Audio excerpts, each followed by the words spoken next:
ಮಧ್ಯಪ್ರಾಚ್ಯದಲ್ಲಿ ನಡೀತಾ ಇರುವ ಯುದ್ಧದಿಂದ ಭಾರತದಲ್ಲಿ ಕೂಡ ಪರಿಣಾಮ ಬೀರ್ತಾ ಇದೆ. ಹಲವು ಉದ್ಯಮಗಳ ಮೇಲೆ ಪರಿಣಾಮವನ್ನ ಬೀರ್ತಾ ಇದೆ.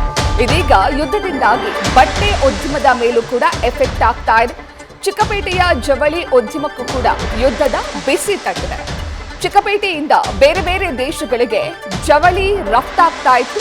ಯುದ್ಧ ನಡೀತಾ ಇರುವ ಹಿನ್ನೆಲೆ ಜವಳಿ ರಫ್ತಾಗ್ತಾ ಇದ್ದುದು ಸ್ಥಗಿತವಾಗಿದೆ. ಹಾಗಾಗಿ ಸದ್ಯ ಚಿಕ್ಕಪೇಟೆಯ ಜವಳಿ ಉದ್ಯಮದಾರರಿಗೆ ಇದರಿಂದ ಎಫೆಕ್ಟ್ ಆಗಿದೆ. ಇನ್ನು ಏಪ್ರಿಲ್ನಿಂದ ಬಟ್ಟೆಗಳ ಬೆಲೆ 10% 15% ಹೆಚ್ಚಳವಾಗುವಂತಹ ಸಾಧ್ಯತೆ ಇದೆ. ಮಧ್ಯಪ್ರಾಚ್ಯದಲ್ಲಿ ನಡೀತಾ ಇರುವ ಯುದ್ಧದಿಂದ ಭಾರತದಲ್ಲಿ ಈಗಾಗಲೇ ಹೋಟೆಲ್ ಉದ್ಯಮದ ಮೇಲೆ ಹೊಡೆತ ಬಿದ್ದಿದೆ. ಯಾಕಂದ್ರೆ ಭಾರತದಲ್ಲಿ LPG ಗ್ಯಾಸ್ ಸಿಲಿಂಡರ್ಗಳ ಪೂರೈಕೆಯಲ್ಲಿ ವ್ಯತ್ಯಯ ಆಗಿದೆ. ಇದೀಗ ಈ ಯುದ್ಧದಿಂದಾಗಿ ಚಿಕ್ಕಪೇಟೆಯ ಜವಳಿ ಉದ್ಯಮದಾರರಿಗೂ ಕೂಡ ತೊಂದರೆಯಾಗ್ತಾ ಇದೆ. ಯಾಕಂದ್ರೆ ಹಲವು ಬಟ್ಟೆಗಳನ್ನ ಅಂದ್ರೆ ಜೀನ್ಸ್ ಆಗಿರ್ಬೋದು ಅಥವಾ ಕಾಟನ್ ಬಟ್ಟೆಗಳನ್ನ ಇಲ್ಲಿಂದಲೇ ಬೇರೆ ಬೇರೆ ದೇಶಗಳಿಗೆ ರಫ್ತು ಮಾಡಲಾಗ್ತಾ ಇತ್ತು.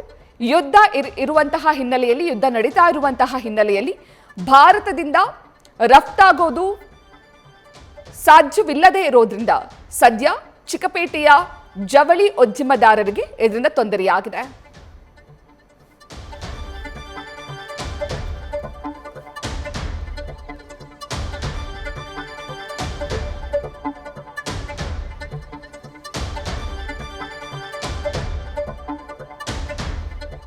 ಈ ಬಗ್ಗೆ ಚಿಕ್ಕಪೇಟೆಯಲ್ಲಿರುವಂತಹ ಜವಳಿ ಉದ್ಯಮದಾರರ ಜೊತೆ ನಮ್ಮ ಪ್ರತಿನಿಧಿ ಚಂದನ ಮಾತನಾಡಿದ್ದಾರೆ. ಬನ್ನಿ ನೋಡೋಣ. ಇರಾನ್ ಇಸ್ರೇಲ್ ಯುದ್ಧದ ಎಫೆಕ್ಟ್ ಕೇವಲ ಊಟದ ಮೇಲಷ್ಟೇ ಅಲ್ಲ, ಹಾಕೋ ಬಟ್ಟೆ ಮೇಲೂ ಪರಿಣಾಮ ಬಿದ್ದಿದೆ ಅನ್ನುವಂತ ಆಘಾತಕಾರಿ ವಿಚಾರ ಹೊರಬರ್ತಾ ಇದೆ.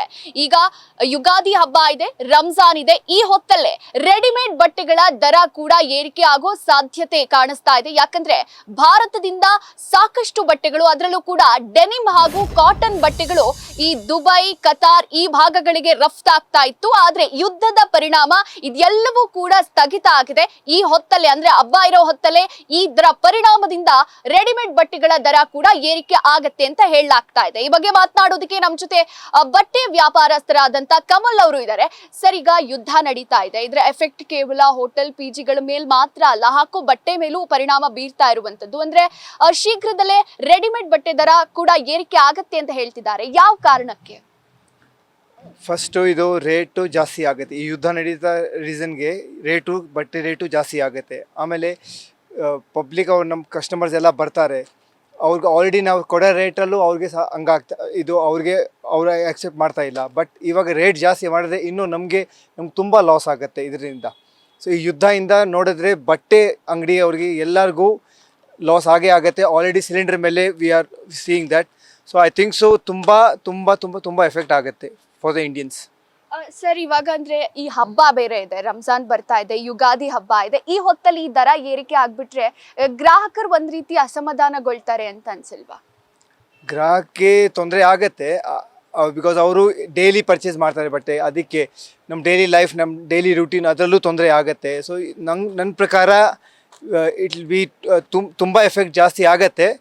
ಬಟ್ ನಾವು ನೋಡೋಣ ಏನು ರಿಸಲ್ಟ್ ಇರುತ್ತೆ ಅದರ ಮೇಲೆ. ಬಟ್ ಟು ಆಲ್ ಓವರ್ ಅಂದರೆ ತುಂಬ ಲಾಸ್ ಆಗುತ್ತೆ ನಮಗೂ, ಈವನ್ ಕಸ್ಟಮರ್ಸ್ಗೂ. ಇದು ವ್ಯಾಪಾರಸ್ಥರು ಹೇಳ್ತಾ ಇರುವಂತ ಮಾತು. ಅಂದ್ರೆ ಒಂದ್ ರೀತಿಯಲ್ಲಿ ಸೂರತ್ನಲ್ಲೂ ಕೂಡ ಸ್ಟಾಕ್ ಕಡಿಮೆ ಆಗಿದೆ. ಯಾಕಂತ ಹೇಳಿದ್ರೆ ಬಟ್ಟೆಗಳಿಗೆ ಯೂಸ್ ಮಾಡ್ತಾ ಇದ್ದಂತ ರಾಸಾಯನಿಕದ ಬೆಲೆ ಕೂಡ ಜಾಸ್ತಿ ಆಗಿರೋದ್ರಿಂದ ಆ ಒಂದು ಸ್ಟಾಕ್ ನಲ್ಲಿ ವ್ಯತ್ಯಯ ಆಗಿದೆ. ಇದರಿಂದ ಕೂಡ ರೆಡಿಮೇಡ್ ಬಟ್ಟೆಗಳ ದರ ಏರಿಕೆ ಆಗೋ ಎಲ್ಲ ಲಕ್ಷಣ ಕಾಣ್ತಾ ಇರುವಂತದ್ದು. ಅಂದ್ರೆ ಇದರಿಂದ ವ್ಯಾಪಾರಕ್ಕೂ ಕೂಡ ಲಾಸ್ ಆಗತ್ತೆ, ಹಾಗೆ ಗ್ರಾಹಕರ ಜೇಬಿಗೂ ಕೂಡ ಎಲ್ಲೋ ಒಂದ್ ರೀತಿ ಕತ್ತರಿ ಬೀಳೋದು ಆಲ್ಮೋಸ್ಟ್ ಕನ್ಫರ್ಮ್ ಅಂತ ವ್ಯಾಪಾರಸ್ಥರು ಹೇಳ್ತಾ ಇರುವಂತ ಮಾತು. ವಿಡಿಯೋ ಜರ್ನಲಿಸ್ಟ್ ನವೀನ್ ಜೊತೆ Chandana Shetty, news first, Bengaluru. News first ನಿರ್ಭೀತಿಯಿಂದ ನಿಮ್ಮ ಪರವಾಗಿ.